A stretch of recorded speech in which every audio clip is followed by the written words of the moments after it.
Hello dear students, ਬਹੁਤ ਹੀ ਪਿਆਰੇ ਬੱਚਿਓ।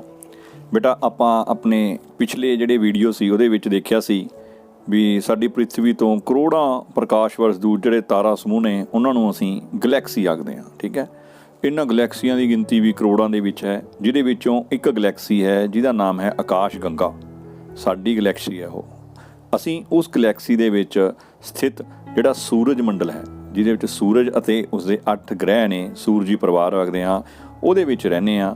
ਉਹਨਾਂ ਗ੍ਰਹਿਾਂ ਦੇ ਵਿੱਚੋਂ ਸਾਡੀ ਧਰਤੀ ਇੱਕ ਗ੍ਰਹਿ ਹੈ, ਸੂਰਜ ਦੀ ਪਰਿਵਾਰ ਦਾ ਇੱਕ ਗ੍ਰਹਿ ਹੈ, ਅਤੇ ਸਾਡੀ ਧਰਤੀ ਦਾ ਇੱਕ ਉਪਗ੍ਰਹਿ ਹੈ ਜਿਹਨੂੰ ਅਸੀਂ ਚੰਦਰਮਾ ਆਖਦੇ ਹਾਂ। ਸੋ ਅੱਜ ਆਪਾਂ ਇਸ ਚੈਪਟਰ ਦੇ ਪਾਰਟ ਪਹਿਲੇ ਦੇ ਨੂੰ ਅੱਗੇ ਸ਼ੁਰੂ ਕਰਦੇ ਹਾਂ, ਜਿਸ ਦੇ ਵਿੱਚ ਅੱਜ ਆਪਾਂ ਪੜ੍ਹਾਂਗੇ। ਸਭ ਤੋਂ ਪਹਿਲਾਂ ਅਸੀਂ ਕੀ ਦੇਖਦੇ ਹਾਂ ਵੀ ਜਦੋਂ ਖਗੋਲ ਵਿਗਿਆਨੀ ਸੀ, ਜਿਹੜੇ ਸਾਡੇ ਵਿਗਿਆਨਿਕ ਨੇ, ਇਹਨਾਂ ਨੇ ਚੰਨ ਦੇ ਉੱਤੇ ਪਹੁੰਚੇ, ਚੰਦਰਮਾ ਦੇ ਉੱਤੇ ਪਹੁੰਚੇ, ਤਾਂ ਉੱਥੋਂ ਬੇਟਾ ਕੀ ਲੈ ਕੇ ਆਏ? ਉਹ ਚੰਦਰਮਾ ਦੀ ਮਿੱਟੀ ਦੇ ਨਮੂਨੇ ਧਰਤੀ ਦੇ ਉੱਤੇ ਲੈ ਕੇ ਆਏ। ਫਿਰ ਉਹਨਾਂ ਨੇ ਉਹ ਮਿੱਟੀ ਦੇ ਨਮੂਨਿਆਂ ਨੂੰ ਧਰਤੀ ਦੇ ਮਿੱਟੀ ਦੇ ਨਮੂਨਿਆਂ ਨਾਲ ਮੇਲ ਕੀਤਾ, ਤਾਂ ਪਰ ਉਹ ਆਪਸ ਵਿੱਚ ਮੇਲ ਨਹੀਂ ਹੋਏ। ਇਸ ਤਰ੍ਹਾਂ ਸਾਡੇ ਵਿਗਿਆਨਿਕਾਂ ਨੇ ਕੀ ਸਾਬਤ ਕੀਤਾ ਵੀ ਜਿਹੜਾ ਚੰਦਰਮਾ ਹੈ ਉਹ ਧਰਤੀ ਦਾ ਹਿੱਸਾ ਨਹੀਂ ਹੈ। ਪਹਿਲਾਂ ਇਹ ਮੰਨਿਆ ਜਾਂਦਾ ਸੀ ਵੀ ਚੰਦਰਮਾ ਹੈ ਜਿਹੜਾ ਧਰਤੀ ਦਾ ਇੱਕ ਹਿੱਸਾ ਹੈ, ਪਰ ਉਹਨਾਂ ਨੇ ਉੱਥੋਂ ਲਿਆਤੀ ਵੀ ਮਿੱਟੀ ਦੇ ਨਮੂਨਿਆਂ ਦੇ ਨਾਲ ਜਦੋਂ ਧਰਤੀ ਦੀ ਮਿੱਟੀ ਦੇ ਨਮੂਨਿਆਂ ਨੂੰ ਮੈਚ ਕੀਤਾ, ਉਹ ਆਪਸ ਵਿੱਚ ਮੈਚ ਨਹੀਂ ਹੋਏ, ਤਾਂ ਇਹ ਸਾਬਤ ਹੋ ਸਕਿਆ ਵੀ ਜਿਹੜਾ ਚੰਦਰਮਾ ਹੈ ਉਹ ਧਰਤੀ ਦਾ ਇੱਕ ਹਿੱਸਾ ਨਹੀਂ ਹੈ। ਇਸ ਅੱਗੇ ਕੀ ਹੈ? ਕਹਿੰਦਾ ਵੀ ਇਹ ਵੀ ਉਹਨਾਂ ਨੇ ਕਿਹਾ ਵੀ ਜਿਹੜਾ ਧਰਤੀ ਅਤੇ ਚੰਦਰਮਾ ਹੈ, ਹੋ ਸਕਦਾ ਹੈ ਇੱਕੋ ਹੀ ਸਮੇਂ ਦੇ ਵਿੱਚ ਜਦੋਂ ਇਹ ਬਣੇ ਨੇ, ਉਹਨਾਂ ਦਾ ਸਮਾਂ ਸਮਕਾਲੀਨ ਹੋਣ, ਲਗਭਗ ਇੱਕੋ ਜਿਹੇ ਸਮੇਂ ਦੇ ਵਿੱਚ ਇਹ ਹੋਣ ਦੇ ਵਿੱਚ ਆਏ ਹੋਣ। ਇਸ ਬ੍ਰਹਮੰਡ ਦੇ ਵਿੱਚ ਧਰਤੀ ਬਣਨ ਦੇ ਸਮੇਂ ਹੀ ਉਸ ਦਾ ਉਪਗ੍ਰਹਿ ਚੰਦਰਮਾ ਵੀ ਹੋਣ ਦੇ ਵਿੱਚ ਆਇਆ ਹੈ। ਇਹ ਵਿਗਿਆਨਿਕਾਂ ਨੇ ਸਾਬਤ ਕੀਤਾ। ਫਿਰ ਕੀ ਸੀ ਬੇਟਾ? ਇੱਕ ਅਪੋਲੋ ਪ੍ਰੋਜੈਕਟ ਸੀ, ਅਪੋਲੋ ਯਾਨ ਸੀ, ਜਿਹਦੇ ਰਾਹੀਂ ਜਿਹੜੇ ਸਾਡੇ ਵਿਗਿਆਨਿਕ ਸੀਗੇ ਉਹ ਚੰਦਰਮਾ 'ਤੇ ਪਹੁੰਚੇ। ਇਹਨਾਂ ਅਪੋਲੋ ਪ੍ਰੋਜੈਕਟ ਦੇ ਨਾਲ ਹੋਈਆਂ ਜਿਹੜੀਆਂ ਆਕਾਸ਼ੀ ਯਾਤਰਾਵਾਂ ਸੀ, ਅਸਮਾਨ ਦੇ ਵਿੱਚ ਜੋ ਯਾਤਰਾਵਾਂ ਕੀਤੀਆਂ, ਉਹਦੇ ਵਿੱਚ ਸਾਡੇ ਜਿਹੜੇ ਇਹ ਖਗੋਲੀ ਪਿੰਡ ਸੀਗੇ, ਜਿਹੜੇ ਆਕਾਸ਼ ਦੇ ਵਿੱਚ ਘੁੰਮਣ ਵਾਲੇ ਗ੍ਰਹਿ ਉਪਗ੍ਰਹਿ ਹਨ, ਇਹਨਾਂ ਦੇ ਵਿੱਚ ਉਹ ਚੰਦਰਮਾ ਦੇ ਉੱਤੇ ਪਹੁੰਚੇ, ਜਿਹਦੇ ਵਾਸਤੇ ਉਹਨਾਂ ਨੂੰ ਚੰਦਰਮਾ ਦੀ ਬਹੁਤ ਜ਼ਿਆਦਾ ਜਾਣਕਾਰੀ ਹੋਣੀ ਪ੍ਰਾਪਤ ਹੋਈ। ਹੁਣ ਉਹਦਾ ਕਾਰਨ ਕੀ ਸੀ ਬੇਟਾ? ਇੱਕ ਤਾਂ ਚੰਦਰਮਾ ਪ੍ਰਿਥਵੀ ਦੇ ਬਹੁਤ ਨੇੜੇ ਹੈ, ਉੱਥੇ ਜਾਣਾ ਯਾਤਰੀਆਂ ਵਾਸਤੇ, ਜਿਹੜੇ ਆਕਾਸ਼ੀ ਸਾਡੇ ਵਿਗਿਆਨੀ ਸੀਗੇ, ਉਹਨਾਂ ਵਾਸਤੇ ਉੱਥੇ ਪਹੁੰਚਣਾ ਬੜਾ ਈਜ਼ੀ ਸੀ। ਇਸ ਕਰਕੇ ਉਹ ਚੰਦਰਮਾ ਬਾਰੇ ਬਹੁਤ ਕੁਝ as comparative to other planets, ਹੋਰ ਗ੍ਰਹਿਾਂ ਉਪਗ੍ਰਹਿਾਂ ਨਾਲੋਂ ਜ਼ਿਆਦਾ ਉਹ ਚੰਦਰਮਾ ਬਾਰੇ ਸਭ ਤੋਂ ਵੱਧ ਗਿਆਨ ਉਹਨਾਂ ਨੂੰ ਹੈ, ਕਿਉਂਕਿ ਉਹ ਉੱਥੇ ਉਹ ਯਾਤਰਾਵਾਂ ਬੜੇ ਈਜ਼ੀ ਢੰਗ ਨਾਲ ਕਰ ਚੁੱਕੇ ਹਨ। ਸੋ ਉਹਨਾਂ ਯਾਤਰਾਵਾਂ ਦਾ ਕੀ ਉਹ ਨਿਕਲਿਆ? ਕਹਿੰਦਾ ਵੀ ਪੁਲਾੜ ਯਾਤਰੀਆਂ, ਹੁਣ ਉਹ ਪੁਲਾੜ ਯਾਤਰੀ ਕਿਹੜੇ ਸੀ ਜਿਹੜੇ ਆਪਣੇ ਉੱਥੇ ਗਏ ਨੇ? ਦੇਖੋ, ਕਹਿੰਦਾ ਵੀ ਪੁਲਾੜ ਯਾਤਰੀਆਂ ਵਾਂ ਜਿਹ 'ਚ ਨੀਲ ਆਰਮਸਟਰੋਂਗ, ਬੇਟਾ ਇਹ ਬਹੁਤ ਇੰਪੋਰਟੈਂਟ ਨੇਮ ਹੈ ਜਿਹੜਾ ਤੁਸੀਂ ਯਾਦ ਰੱਖਣਾ ਹੈ। ਨੀਲ ਆਰਮਸਟਰੋਂਗ ਇਹ ਉਹ ਪੁਲਾੜ ਯਾਤਰੀ ਸੀ ਜਿਹਨੇ ਸਭ ਤੋਂ ਪਹਿਲਾਂ ਚੰਦਰਮਾ ਦੇ ਉੱਤੇ ਪੈਰ ਰੱਖਿਆ। ਕੀ ਸੀ? ਨੀਲ ਆਰਮਸਟਰੋਂਗ ਅਤੇ ਐਡਵਿਨ ਐਲਡਰਿਨ, ਇਹ ਦੋ ਪੁਲਾੜ ਯਾਤਰੀ ਸੀ ਜਿਹੜੇ 21 ਜੁਲਾਈ 1969, ਇਹ ਮਿਤੀ ਵੀ ਤੁਸੀਂ ਯਾਦ ਰੱਖਣੀ ਹੈ, ਕਾਫੀ ਇੰਪੋਰਟੈਂਟ ਹੈ। ਕਿਹੜੀ ਮਿਤੀ ਸੀ? 21 ਜੁਲਾਈ 1969 ਨੂੰ ਸਭ ਤੋਂ ਪਹਿਲਾਂ ਚੰਦਰਮਾ ਦੀ ਸਤਹਿ 'ਤੇ ਪੈਰ ਰੱਖੇ। ਇਹ ਦੋ ਪੁਲਾੜ ਯਾਤਰੀ ਸੀ, ਵਿਗਿਆਨਿਕ ਸੀਗੇ, ਜਿਹੜੇ ਸਾਡੇ ਚੰਦਰਮਾ ਦੀ ਧਰਤੀ ਉੱਤੇ ਪੈਰ ਰੱਖਿਆ। ਕਦੋਂ ਰੱਖਿਆ ਇਹਨਾਂ ਨੇ? 21 ਜੁਲਾਈ 1969 ਨੂੰ। ਸਭ ਤੋਂ ਪਹਿਲਾਂ ਕਿਹੜਾ ਸੀ? ਨੀਲ ਆਰਮਸਟਰੋਂਗ, ਉਹਦੇ ਨਾਲ ਕਿਹੜਾ ਸੀ? ਐਡਵਿਨ ਐਲਡਰਿਨ। ਇਹ ਦੋ ਵਿਅਕਤੀਆਂ ਦੇ ਨਾਮ ਨੇ, ਬੜੇ ਇੰਪੋਰਟੈਂਟ ਨੇ, ਤੁਸੀਂ ਯਾਦ ਰੱਖਣੇ। ਸਭ ਤੋਂ ਵੱਧ ਯਾਦ ਰੱਖਣਾ ਹੈ ਨੀਲ ਆਰਮਸਟਰੋਂਗ। ਸੋ ਇਹ ਚੰਦਰਮਾ ਦੀ ਸਤਹਿ ਦੇ ਉੱਤੇ ਉਤਰੇ, ਉੱਥੇ ਇਹਨਾਂ ਨੇ ਪੈਰ ਰੱਖਿਆ। ਹੁਣ ਕੀ ਹੈ? ਸਾਡੀ ਧਰਤੀ ਵਾਂਗ ਚੰਨ ਦੀ ਵੀ ਆਪਣੀ ਕੋਈ ਰੋਸ਼ਨੀ ਨਹੀਂ, ਸਗੋਂ ਇਹ ਸੂਰਜ ਦੀ ਹੀ ਪਰਾਵਰਤਿਤ ਰੋਸ਼ਨੀ ਹੈ, ਜਿਸ ਕਾਰਨ ਚੰਦ ਚਮਕਦਾ ਹੈ। ਦੇਖੋ, ਸਾਡੀ ਆਪਾਂ ਜਾਣਦੇ ਸੀ ਨਾ ਵੀ ਕੱਲ੍ਹ ਆਪਾਂ ਪਿਛਲੇ ਚੈਪਟਰ 'ਚ ਪੜ੍ਹਿਆ ਸੀ ਵੀ ਗ੍ਰਹਿਾਂ ਦੀ ਆਪਣੀ ਕੋਈ ਰੋਸ਼ਨੀ ਨਹੀਂ ਹੁੰਦੀ, ਸਗੋਂ ਇਹ ਸੂਰਜ ਤੋਂ ਹੀ ਰੋਸ਼ਨੀ ਪ੍ਰਾਪਤ ਕਰਦੇ ਨੇ। ਸੇਮ ਏਰੀਆ ਬੇਟਾ ਉਰੇ ਇਹ ਵੀ ਸੇਮ ਇਹੀ ਸੀ ਵੀ ਜਿਹੜਾ ਚੰਦਰਮਾ ਹੈ ਇਸ ਦੀ ਆਪਣੀ ਕੋਈ ਰੋਸ਼ਨੀ ਨਹੀਂ ਹੈ। ਇਹ ਵੀ ਸਾਡੀ ਧਰਤੀ ਵਾਂਗ ਕਿੱਥੋਂ ਰੋਸ਼ਨੀ ਪ੍ਰਾਪਤ ਕਰਦਾ ਹੈ? ਸੂਰਜ ਤੋਂ ਹੀ ਰੋਸ਼ਨੀ ਪ੍ਰਾਪਤ ਕਰਦਾ ਹੈ। ਦੇਖੋ, ਇਹਦੇ ਵਿੱਚ ਇਹੀ ਲਿਖਿਆ ਹੋਇਆ ਹੈ ਵੀ ਇਹ ਵੀ ਸੂਰਜ ਦੀ ਪਰਾਵਰਤਿਤ ਜਿਹੜੀ ਰੋਸ਼ਨੀ ਹੈ ਉਸੇ ਕਰਕੇ ਹੀ ਚਮਕਦਾ ਦਿਖਾਈ ਦਿੰਦਾ ਹੈ। ਆਪਾਂ ਪਿਛਲੇ ਪਾਰਟ 'ਚ ਕਰਕੇ ਆਏ ਸੀ ਵੀ ਗ੍ਰਹਿਾਂ ਅਤੇ ਉਪਗ੍ਰਹਿਾਂ ਦਾ ਆਪਣਾ ਕੋਈ ਪ੍ਰਕਾਸ਼ ਨਹੀਂ ਹੁੰਦਾ, ਇਹ ਸਾਰੇ ਕਿੱਥੋਂ ਪ੍ਰਕਾਸ਼ ਪ੍ਰਾਪਤ ਕਰਦੇ ਨੇ? ਸੂਰਜ ਤੋਂ ਪ੍ਰਾਪਤ ਕਰਦੇ ਨੇ। ਹੁਣ ਕੀ ਹੈ? ਚੰਨ ਧਰਤੀ ਦੇ ਦੁਆਲੇ ਘੁੰਮਦਾ ਹੈ, ਸਾਨੂੰ ਪਤਾ ਹੈ ਵੀ ਇਹ ਸਾਡਾ ਉਪਗ੍ਰਹਿ ਹੈ, ਧਰਤੀ ਦਾ ਉਹਦੇ ਆਲੇ ਦੁਆਲੇ ਘੁੰਮਦਾ ਹੈ। ਇਸ ਲਈ ਇਸ ਦੀ ਸੂਰਜ ਦੇ ਸਾਹਮਣੇ ਸਥਿਤੀ ਹਰ ਰੋਜ਼ ਬਦਲਦੀ ਰਹਿੰਦੀ ਹੈ। ਦੇਖੋ, ਧਰਤੀ ਇੱਕ ਤਾਂ ਆਪਦੇ ਧੁਰੇ ਦੇ ਆਲੇ 'ਤੇ ਘੁੰਮਦੀ ਹੈ, ਦੂਸਰਾ ਇਹ ਸੂਰਜ ਦੇ ਆਲੇ ਦੁਆਲੇ ਚੱਕਰ ਲਾਉਂਦੀ ਹੈ। ਉਸੇ ਤਰ੍ਹਾਂ ਚੰਦਰਮਾ ਜਦੋਂ ਧਰਤੀ ਦੇ ਆਲੇ ਦੁਆਲੇ ਚੱਕਰ ਲਾਉਂਦਾ ਤਾਂ ਆਟੋਮੈਟਿਕਲੀ ਉਹ ਸੂਰਜ ਦੇ ਆਲੇ ਦੁਆਲੇ ਵੀ ਘੁੰਮ ਰਿਹਾ ਹੋਇਆ।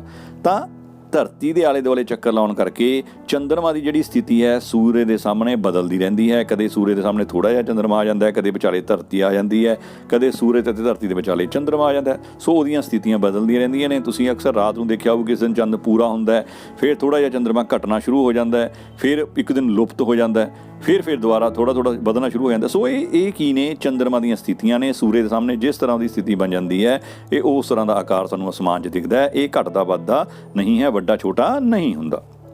ਸੋ ਕੀ ਕਹਿੰਦੇ ਨੇ ਜੀ? ਕਹਿੰਦਾ ਚੰਦਰਮਾ ਦਾ ਆਪਣਾ ਕੋਈ ਆਕਾਰ ਨਹੀਂ ਹੁੰਦਾ। ਚੰਦਰਮਾ ਨਾ ਵੱਡਾ ਹੁੰਦਾ ਹੈ ਨਾ ਛੋਟਾ ਹੁੰਦਾ ਹੈ, ਪਰ ਇਸ ਦੀ ਸੂਰਜ ਦੇ ਸਾਹਮਣੇ ਦੀ ਸਥਿਤੀ ਵਿੱਚ ਤਬਦੀਲੀ ਕਾਰਨ ਇਸ ਉੱਤੇ ਪੈਂਦੀ ਪ੍ਰਵਰਤਿਤ ਰੋਸ਼ਨੀ ਹੀ ਇਸ ਨੂੰ ਛੋਟਾ ਜਾਂ ਵੱਡਾ ਦਿਖਾਉਂਦੀ ਹੈ।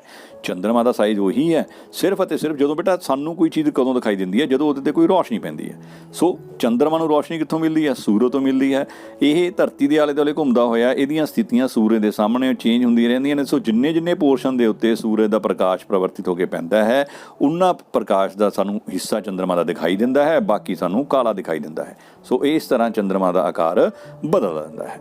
ਸੋ ਇਹ 7 ਪੁਆਇੰਟਸ ਜਿਹੜੇ ਅੱਜ ਆਪਾਂ ਇਸ ਵਿੱਚ ਡਿਸਕਸ ਕੀਤੇ। ਆਪਾਂ ਅੱਗੇ ਦੇਖਦੇ ਹਾਂ ਹੁਣ ਇਹਦੇ ਥੋੜ੍ਹੇ ਜਿਹੇ ਕੋਈ ਕੁਐਸਚਨ ਆਨਸਰਸ ਦੇਖ ਲਏ ਆਪਾਂ। ਜਿਹੜਾ ਅੱਜ ਪੜ੍ਹਿਆ ਉਹਦੇ ਨਾਲ ਸੰਬੰਧਿਤ ਕੀ ਹੈ? ਦੇਖੋ, ਸਭ ਤੋਂ ਪਹਿਲਾਂ ਬੇਟਾ ਸਾਡੇ ਕੋਲ ਕੁਐਸਚਨ ਆ ਗਿਆ, ਇਹ ਕਿਸ ਪ੍ਰਕਾਰ ਸਾਬਤ ਹੋਇਆ ਕਿ ਚੰਨ ਧਰਤੀ ਦਾ ਹਿੱਸਾ ਨਹੀਂ ਹੈ? ਆਪਾਂ ਪੜ੍ਹ ਕੇ ਆਇਆ ਸੀ, ਮੈਨੂੰ ਪਤਾ ਤੁਹਾਨੂੰ ਯਾਦ ਹੋਊਗਾ। ਕਿਉਂਕਿ ਚੰਦਰਮਾ ਤੋਂ ਜਿਹੜੀ ਮਿੱਟੀ ਲਿਆਤੀ ਸਾਡੇ ਵਿਗਿਆਨਿਕਾਂ ਨੇ, ਉਹਦਾ ਕੀ ਕੀਤਾ ਸੀ? ਧਰਤੀ ਵਾਲੀ ਮਿੱਟੀ ਨਾਲ ਮੇਲ ਕੀਤਾ। ਉਹ ਆਪਸ 'ਚ ਮੇਲ ਨਹੀਂ ਖਾਦੀ ਸੀ। ਇਸ ਤਰ੍ਹਾਂ ਉਹਨਾਂ ਨੇ ਸਾਬਤ ਕੀਤਾ ਵੀ ਜਿਹੜਾ ਚੰਦਰਮਾ ਹੈ ਉਹ ਧਰਤੀ ਦਾ ਹਿੱਸਾ ਨਹੀਂ ਹੈ। ਠੀਕ ਹੈ ਬੇਟਾ, ਲਿਖ ਲਓਗੇ ਨਾ? ਚਲੋ ਦੂਸਰਾ ਪ੍ਰਸ਼ਨ ਦੇਖੋ, ਚੰਨ ਉੱਤੇ ਕਦਮ ਰੱਖਣ ਵਾਲੇ ਪਹਿਲੇ ਪੁਲਾੜ ਯਾਤਰੀ ਕੌਣ ਸਨ? ਉਹਨਾਂ ਨੇ ਚੰਨ 'ਤੇ ਕਦੋਂ ਰੱਖਿਆ? ਦੇਖੋ, ਆਪਾਂ ਹੁਣੀ ਪੜ੍ਹ ਕੇ ਆਏ ਸੀ ਵੀ ਚੰਦਰਮਾ ਦੇ ਉੱਤੇ ਪੈਰ ਰੱਖਣ ਵਾਲੇ 2 ਵਿਗਿਆਨਿਕ ਸੀਗੇ, ਜਿਨ੍ਹਾਂ ਦਾ ਨਾਮ, ਜਿਹਦੇ ਵਿੱਚੋਂ ਇੱਕ ਦਾ ਨਾਮ ਤੁਹਾਨੂੰ ਮੈਂ ਯਾਦ ਕਰਾਇਆ ਸੀ, ਕੀ ਸੀ?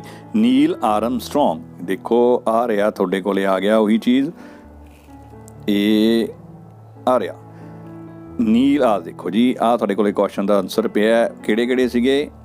ਨੀਲ ਆਰਮਸਟਰੋਂਗ ਅਤੇ ਐਡਵਿਨ ਐਡਲਰੀ ਸੀਗੇ। ਇਹਨਾਂ ਨੇ ਕਦੋਂ ਪੈਰ ਰੱਖਿਆ ਸੀ ਜੀ? ਇਹਨਾਂ ਨੇ ਪੈਰ ਰੱਖਿਆ ਸੀ 21 ਜੁਲਾਈ 1969 ਨੂੰ ਚੰਦਰਮਾ ਦੇ ਉੱਤੇ ਪੈਰ ਰੱਖਿਆ ਸੀ। ਸੋ ਇਹ ਤੁਹਾਡੇ ਕੁਐਸਚਨ ਦਾ ਆਨਸਰ ਆ ਗਿਆ। ਚਲੋ ਆਪਾਂ ਅੱਗੇ ਦੇਖਦੇ ਹਾਂ। ਨੈਕਸਟ ਕੁਐਸਚਨ ਹੈ, ਚੰਨ ਸਾਨੂੰ ਛੋਟਾ ਜਾਂ ਵੱਡਾ ਕਿਉਂ ਦਿਖਾਈ ਦਿੰਦਾ ਹੈ? ਆਪਾਂ ਹੁਣੀ ਕਰਕੇ ਆਏ ਸੀ ਵੀ ਚੰਦਰਮਾ ਦਾ ਆਪ ਦਾ ਕੋਈ ਉਹ ਨਹੀਂ ਹੁੰਦਾ ਵੀ ਛੋਟਾ ਵੱਡਾ ਨਹੀਂ ਹੁੰਦਾ। ਸਿਰਫ ਕੀ ਹੁੰਦਾ ਸੀ? ਚੰਦਰਮਾ ਨਾ ਵੱਡਾ ਹੁੰਦਾ ਹੈ ਨਾ ਛੋਟਾ ਹੁੰਦਾ ਹੈ, ਪਰ ਸੂਰਜ ਦੇ ਸਾਹਮਣੇ ਦੀ ਸਥਿਤੀ ਵਿੱਚ ਤਬਦੀਲੀ ਆਉਣ ਕਾਰਨ ਉਸ ਉੱਤੇ ਪੈਂਦੀ ਪਰਾਵਰਤਿਤ ਰੋਸ਼ਨੀ ਹੀ ਇਸ ਦੇ ਆਕਾਰ ਨੂੰ ਛੋਟਾ ਜਾਂ ਵੱਡਾ ਦਿਖਾਈ ਦਿੰਦੀ ਹੈ। ਕਲੀਅਰ ਬੇਟਾ? ਇਹ ਤਿੰਨੇ ਕੁਐਸਚਨਾਂ ਦੇ ਆਨਸਰ ਤੁਸੀਂ ਉਰੋਂ ਲਿਖ ਸਕਦੇ ਹੋ। ਸੋ ਆਪਾਂ ਨੈਕਸਟ ਦੇਖਦੇ ਹਾਂ। ਨੈਕਸਟ ਸਾਡੇ ਕੋਲੇ ਆ ਗਿਆ ਪੁੱਤਰ ਜੀ, ਸਹੀ ਵਿਕਲਪ ਚੁਣੋ। ਬਹੁ ਵਿਕਲਪਿਕ ਨੇ, ਮਲਟੀ MCQ ਕੁਐਸਚਨਸ ਆ ਗਏ। ਦੇਖੋ, ਚੰਨ ਉੱਤੇ ਕਦਮ ਰੱਖਣ ਵਾਲੇ ਪਹਿਲੇ ਪੁਲਾੜ ਯਾਤਰੀ ਕੌਣ ਸਨ? ਬਿਲਕੁਲ ਸਹੀ, ਤੁਹਾਨੂੰ ਸਾਰਿਆਂ ਨੂੰ ਪਤਾ ਹੋਊਗਾ ਕੌਣ ਸੀਗੇ ਜੀ? ਨੀਲ ਆਰਮਸਟਰੋਂਗ। ਕੌਣ ਸੀ? ਨੀਲ ਆਰਮਸਟਰੋਂਗ। ਸੋ ਨੈਕਸਟ ਕੁਐਸਚਨ ਹੈ, ਖਗੋਲ ਵਿਗਿਆਨਿਕਾਂ ਨੇ ਚੰਨ 'ਤੇ ਪਹੁੰਚ ਕੇ ਕੀ ਲਿਆਂਦਾ? ਦੇਖੋ, ਚੰਦਰਮਾ 'ਤੇ ਗਏ ਤਾਂ ਉੱਥੋਂ ਕੀ ਲੈ ਕੇ ਆਏ ਸੀ? ਜਿਹਦੇ ਨਮੂਨੇ ਉਹਨਾਂ ਨੇ ਧਰਤੀ ਦੀ ਮਿੱਟੀ ਚੰਦਰਮਾ ਤੋਂ ਮਿੱਟੀ ਦੇ ਨਮੂਨੇ ਲੈ ਕੇ ਆਏ ਸੀ, ਧਰਤੀ ਵਾਲੀ ਮਿੱਟੀ ਦੇ ਨਾਲ ਨੂੰ ਮੈਚ ਕੀਤਾ ਸੀ, ਆਪਸ 'ਚ ਮੈਚ ਨਹੀਂ ਕੀਤੇ। ਸੋ ਨੈਕਸਟ ਕੁਐਸਚਨ ਹੈ ਸਾਡੇ ਕੋਲੇ, ਚੰਦ ਕਿਸ ਦੇ ਦੁਆਲੇ ਘੁੰਮਦਾ ਹੈ? ਦੇਖੋ, ਕਿਹਦਾ ਚੰਦਰਮਾ ਆਪਣਾ ਇੱਕ ਉਹ ਹੈ ਉਪਗ੍ਰਹਿ ਹੈ? ਧਰਤੀ ਦਾ। ਸੋ ਕਿਹਦੇ ਆਲੇ ਦੁਆਲੇ ਘੁੰਮਦਾ ਹੈ ਜੀ? ਸਾਡੀ ਧਰਤੀ ਦੇ ਆਲੇ ਦੁਆਲੇ ਚੰਦਰਮਾ ਘੁੰਮਦਾ ਹੈ। ਸੋ ਇਹਦਾ ਆਨਸਰ ਕੀ ਆ ਗਿਆ? ਧਰਤੀ। ਸੋ ਚੰਦਰਮਾ ਕਿਹਦੇ ਆਲੇ ਦੁਆਲੇ ਘੁੰਮਦਾ ਹੈ? ਧਰਤੀ ਦੇ ਆਲੇ ਦੁਆਲੇ ਘੁੰਮਦਾ ਹੈ। ਸੋ ਨੈਕਸਟ ਆਪਾਂ ਦੇਖਦੇ ਹਾਂ ਬੇਟਾ।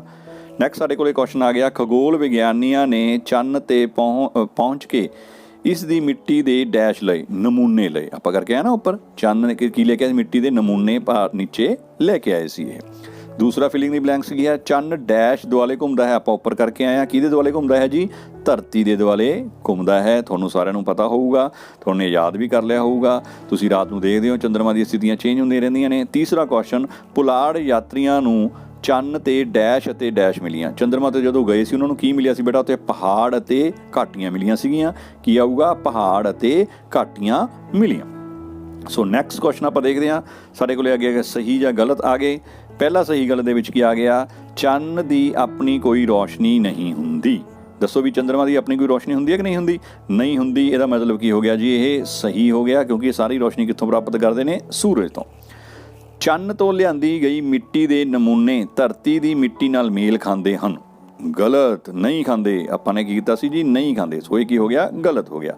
ਤੀਸਰਾ ਹੈ ਸਾਡੇ ਕੋਲੇ, ਧਰਤੀ ਅਤੇ ਚੰਨ ਇੱਕੋ ਸਮੇਂ ਹੋਂਦ ਵਿੱਚ ਆਏ ਜਾਪਦੇ ਹਨ। ਹਾਂ ਦੇਖੋ, ਵਿਗਿਆਨਿਕਾਂ ਨੇ ਇਹ ਜ਼ਰੂਰ ਕਿਹਾ ਸੀ ਵੀ ਜਿਹੜੀ ਉਹਨਾਂ ਨੇ ਰਿਸਰਚ ਕੀਤੀ ਆ ਤਾਂ ਕੀ ਲੱਗਦਾ ਵੀ ਚੰਦਰਮਾ ਅਤੇ ਧਰਤੀ ਹੈ ਜਿਹੜੇ ਇਹਨਾਂ ਦੀ ਹੋਂਦ ਬਣੇ ਇਹ ਲਗਭਗ ਇੱਕੋ ਸਮੇਂ ਹੋਣਗੇ। ਇਹ ਵਿਗਿਆਨਿਕਾਂ ਨੇ ਸਾਨੂੰ ਦੱਸਿਆ ਸੀ। ਸੋ ਬੇਟਾ ਜੀ, ਇਸ ਤਰ੍ਹਾਂ ਇਹ ਚੈਪਟਰ ਨਾਲ ਸੰਬੰਧਿਤ ਜਿਹੜੇ ਕੁਝ ਕੁਐਸਚਨ ਸੀ, ਕੁਝ ਉਹ ਸੀ, ਤੁਹਾਨੂੰ ਮੈਨੂੰ ਲੱਗਦਾ ਵੀ ਚੰਗੀ ਤਰ੍ਹਾਂ ਸਮਝ ਆ ਗਏ ਹੋਣਗੇ। ਤੁਸੀਂ ਆਪਣੀ ਬੁੱਕਸ ਦੇ ਵਿੱਚੋਂ ਵੀ ਇਸ ਨੂੰ ਚੰਗੀ ਤਰ੍ਹਾਂ ਡਿਟੇਲ ਦੇ ਵਿੱਚ ਕਰ ਸਕਦੇ ਹੋ ਅਤੇ ਕਾਫੀ ਵਧੀਆ ਤੁਹਾਨੂੰ ਇਹ ਵੀਡੀਓਜ਼ ਦੇ ਵਿੱਚ ਸਮਝ ਵੀ ਆ ਗਿਆ ਹੋਊਗਾ, ਮੈਨੂੰ ਉਮੀਦ ਹੈ। ਆਪਾਂ ਫਿਰ ਅਗਲੀ ਵੀਡੀਓ ਵਿੱਚ ਮਿਲਾਂਗੇ। ਉਹਨਾਂ ਚਿਰ ਤੁਸੀਂ ਜਿੰਨਾ ਪੋਰਸ਼ਨ ਆਪਾਂ 2 ਵੀਡੀਓ ਦੇ ਵਿੱਚ ਕੰਪਲੀਟ ਕਰ ਲਿਆ, ਆਪਣੀ ਬੁੱਕਸ ਦੇ ਵਿੱਚੋਂ ਮੈਚ ਕਰਕੇ ਇਹਦੇ ਕੁਐਸਚਨ ਆਨਸਰਸ ਆਪਣੀਆਂ ਕਾਪੀਆਂ ਦੇ ਉੱਤੇ ਲਿਖਣੇ ਸ਼ੁਰੂ ਕਰ ਦਿਓ। ਸੋ ਆਪਣਾ ਧਿਆਨ ਰੱਖਿਓ ਅਤੇ ਆਪਣੀ ਪੜ੍ਹਾਈ ਕੰਟੀਨਿਊ ਰੱਖਿਓ। Thank you very much. Please take care of yourself. Thank you.